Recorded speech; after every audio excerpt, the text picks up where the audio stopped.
Hi everyone, in the previous video we have read the data from the Firestore using our first approach, and today in this video we will cover the second approach, real-time updates. In the previous video we have added this code.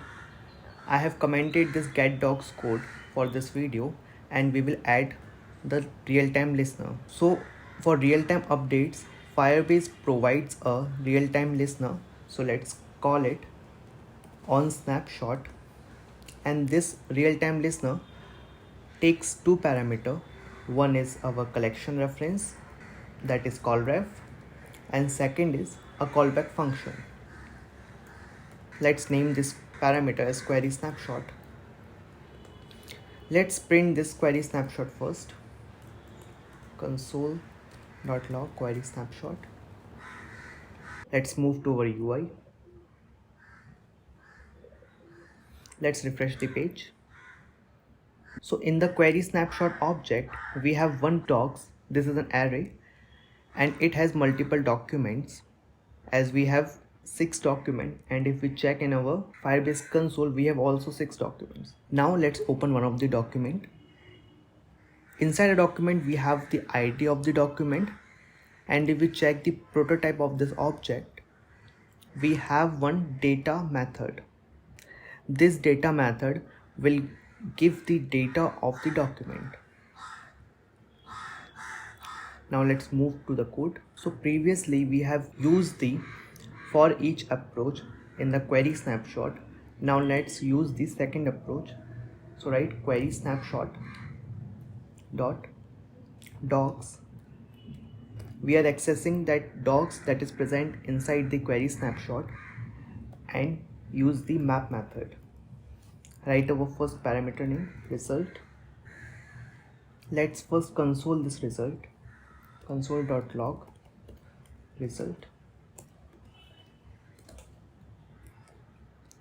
Let's check it.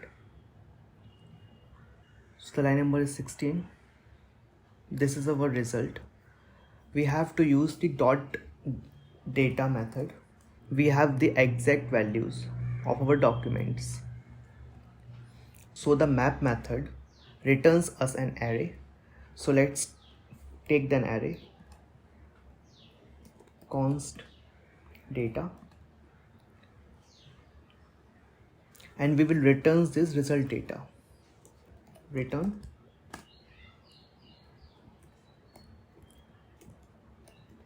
result.data, and we will also return the ID, result.id.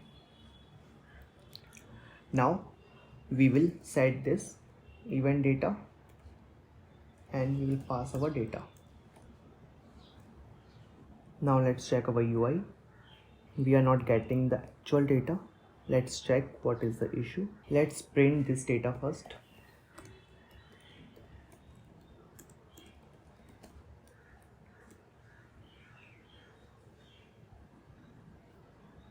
And it is returning only ID. Let's go back. So we haven't called this data method. Let's call it, and let's check our UI. Now we have all of our data. So what we have done, so previously in the last video we have used the for each method approach, but this is the better approach, so I will suggest you can use this approach in the getDocs method also. So now let's move to our UI. So we have one fake document. Let's try to delete this.